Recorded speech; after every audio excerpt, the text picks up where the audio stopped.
Thank you. The first time I consciously heard my soul speak to me, I was 23 years old. And that was a shock because my parents brought me up to be an atheist. There is no soul, there is no spirit, there's no God, let alone a goddess. But in that rented room in Montreal, I was working for the National Film Board of Canada. I'd awakened that morning with a disturbing thought, a thought I'd never had before in my life, and that was that there were parts of myself that I didn't like. And that was a bit shocking. As I swung my legs over the edge of my bed, I said out loud, without thinking, and that's important, it was just in the flow, it didn't have a thought process. I said out loud, so what do I do with that? And I heard this voice inside for the first time, incredibly clear, deep, resonant, loving, wise. And it said, "Hey, Paul," I think to get my attention. It said, "Hey, Paul, if you really want to look at yourself more clearly, you might want to get away from the environment you grew up in." And again, without thought, just in conversation, in the flow, I said out loud, "Where do I go?" And my soul said, "India." Now, I had no connection with India. I had no interest in meditation, mysticism, nothing. And a few days later, I approached a director at the film board where I was working. I heard he was going to make a film in India. And I said, "I'd like to work on your crew." I didn't have money to get there. And he said, "I'm sorry. I'm picking up a director of photography in England. I'm hiring a local sound man in Bombay." And there was a pause. I didn't say anything for a moment. He didn't say anything. I came to learn later in my life that those pauses, that when we let go of control, when we don't try and fill the void, the universe gives us many gifts if we're able to notice them. And he said, "Have you ever done sound?" And without hesitation, I said, "Absolutely." Lying through my teeth. And he said, "Okay, you get yourself to Bombay and I'll hire you," and that paid for my air ticket over and back. And my girlfriend Tricia and we were very much in love. When I told her I was going, she didn't want me to go. And we cried, both of us, a lot. And I didn't know how to tell her what was going on for me. I was just too young. And I left for India, and I worked on the film for 6 weeks up the coast of Gujarat and in towards Rajasthan, and got to Delhi and got my first mail. And I excitedly opened my first letter from Tricia. It said, "Dear Paul, I've moved in with Henry." It is funnier today.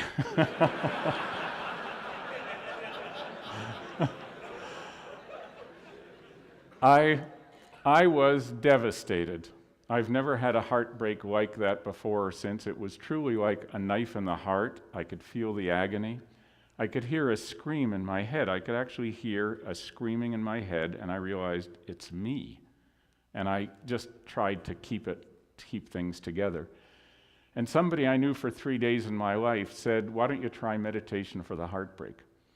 And I'd heard of the Maharishi Mahesh Yogis ashram in Rishikesh, and I took a train, and I took a taxi, and the taxi driver said that most of the ashrams were across the Ganges, so I hired a boatman who rowed me across and went looking for an ashram, and there were many of them, but I found the Maharishi's ashram, and I got to the gate, and it was locked. And a young man came, and I said, "I've come to learn meditation," and he said, "I'm sorry. The ashram's closed because the Beatles and their wives are here." Now, I didn't know that, and I was a Beatles fan. Their music had actually already changed my life.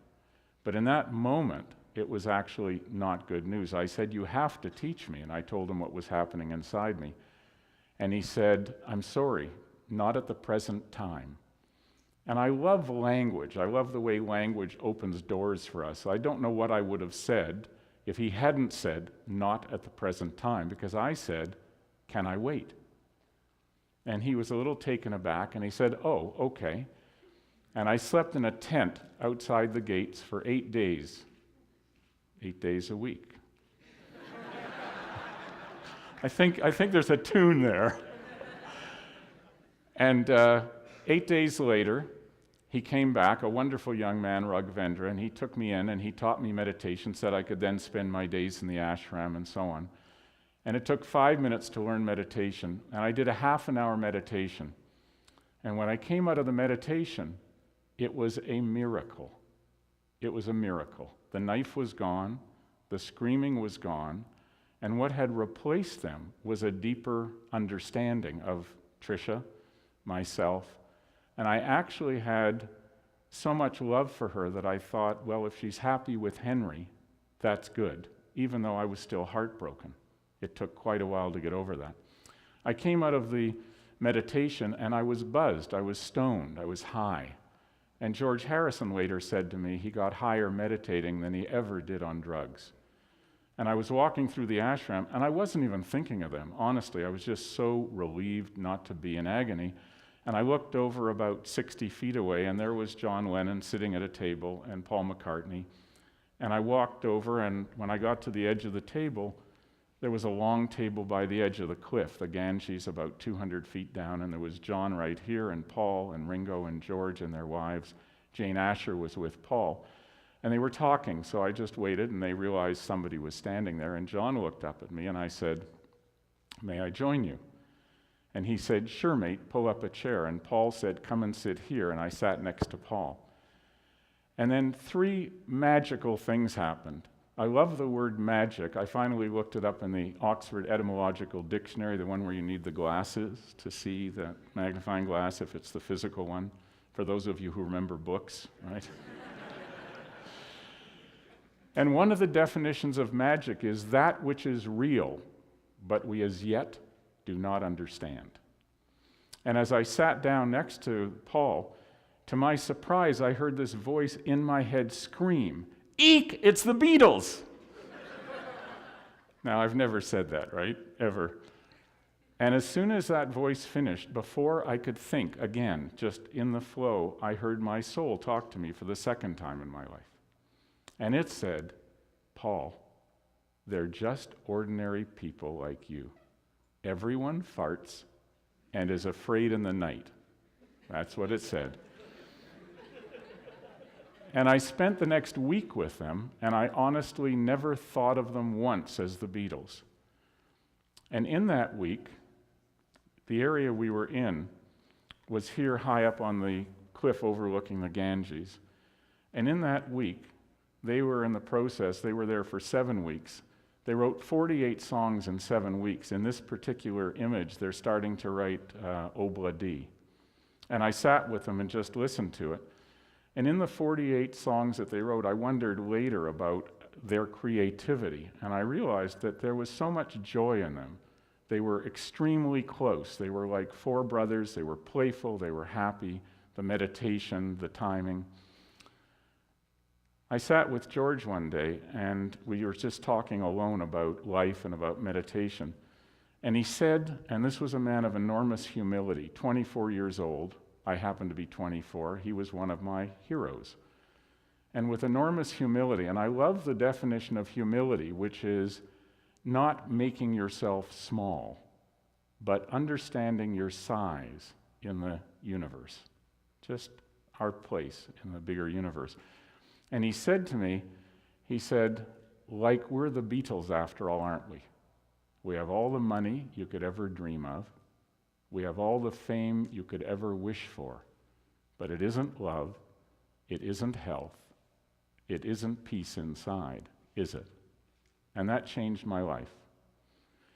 A few years earlier, I had been rocked by the death of 3 young civil rights workers in Mississippi. And in the summer of 1965, even though my parents were atheists, they taught me to live by the golden rule, do unto others as you'd have them do unto you. And I went to Mississippi and I volunteered to do civil rights work. And I worked for 3 months in the civil rights movement. And like many civil rights workers, I was jailed, I was assaulted, a Klan member punched me in the head. Fortunately, I could run faster than him and his 3 friends. That was good. And one night, I was talking with 16 sharecroppers, literally at the edge of a cotton field and they had done 15 hours of picking cotton. And we sat around on logs around a table that had 4 coal oil lamps. And we talked about voter registration for 2 hours because it was dangerous to register to vote. You could get killed, you could get beaten. The system in the South was extremely separate. White drinking fountains, colored drinking fountains, white washrooms, colored washrooms. You could not be a member of the Mississippi Democratic Party. You couldn't be a member of the Mississippi Republican Party. You couldn't go into a Woolworths. You couldn't or eat at the counter. You couldn't stay at a Howard Johnson's. And at the end of the evening, I was looking around as we were standing up to say goodbye, and for the first time it hit me that I was the only white person there. It's the first time in my life that I ever experienced truly being colorblind. And it was a moment of incredible liberation. I think it was that moment again of seeing myself in perspective to the larger universe. I went back 43 years later to see how Mississippi had changed, and I met Morgan Freeman, and we spent some time together. I came back to Toronto, and when I was back, I learned that in his hometown of Charleston, 2,000 people, the one high school, the white parents had a white prom, the black parents had a black prom. We're talking 2007. And I called him up the next morning and I said, is this true that they're separate proms? And I'd heard that he had offered to pay for the whole prom if they would desegregate it, if they would integrate it. And no one had paid attention to that. And he said, yes, that was true. That was 10 years ago. And again, language being so, to me, magical. Again, I don't know what I would have said if he hadn't said, yes, that was 10 years ago, because I said, is the offer still good? And there was a pause on the other end of the phone. Oh, okay. And so he put the offer back on the table, and my wife, Patricia Aquino, my co-producer, and I, we moved to Mississippi for 5 months, and we shot a film called Prom Night in Mississippi, following the whole process, and here's a few scenes from it. Charleston, Mississippi has got to get over the racism. There's some hard-headed people in this town. I'm not just saying whites or blacks. I'm saying a little bit of both. My first reaction to her was like, she's white. My parents gonna freak out. I can't get a job in some places in town because I have black friends. Why are you still going back to this same attitude that you had 50 years ago? I guess you'd consider me a redneck. I don't change for nobody. These are shackles. These are still chains we have around our souls. One of the things that surprised me most was the fact that they have separate proms. One white, one black. How stupid can that be? The white parents wanted us to go to the white prom this year. Why act like that? I mean, they were our prom.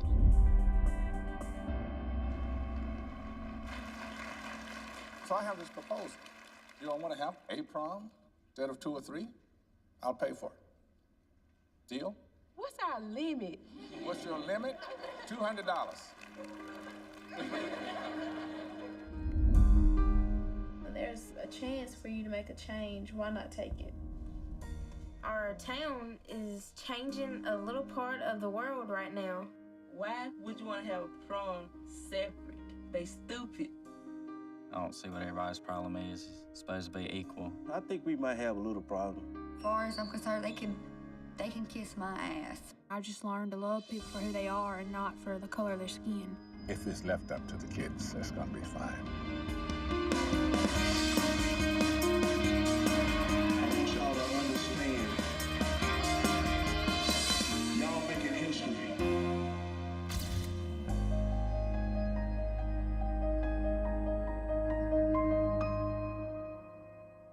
One thing that we do when we go around to schools and libraries and universities, Patricia and I, and corporations, is we always ask people, and I'd like to do this with you, which is, like me, please put up your hand if you've had at least one prejudiced thought in your life.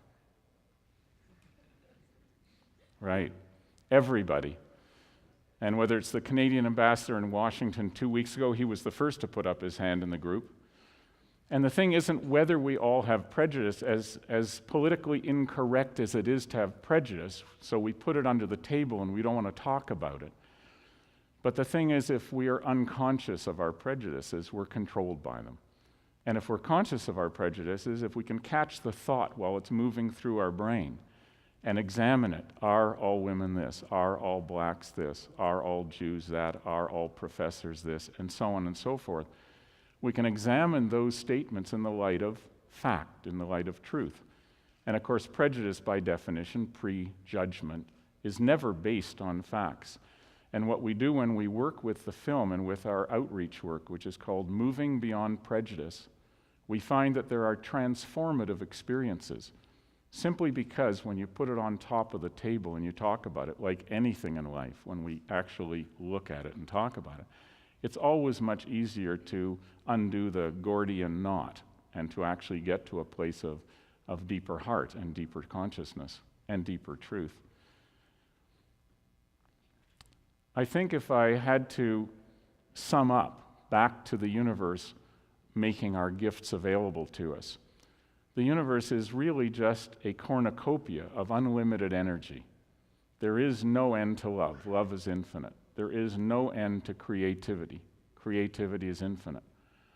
And I think I would say, in summing up, that if I summed up the most important lesson I've learned in my life until now, it's just to receive the gifts of the universe. Yes, of course to give, and yes, of course to do our work and to do whatever we want to do in our lives, but also just to receive that which the universe is continually offering us if only we will slow down and notice, if only we'll leave those spaces where there isn't control and allow that to come in. I think the last thing I'd like to say is that the other thing I've learned in doing the film and in the work around Moving Beyond Prejudice, and how easy it is to always look at others, because we run into this all the time. Are they like that in Mississippi? Oh my God. Well, it's everywhere, and in fact, in the United States of America, the state that has the highest incidence of voluntary segregated events, black events, white events, Latino events, is New York City, New York State. And I think the final thing that I learned from that is that really, let's look at ourselves. Nothing changes until I change. In my life, nothing changes till I do. And in that sense, nothing changes until you do. Thank you.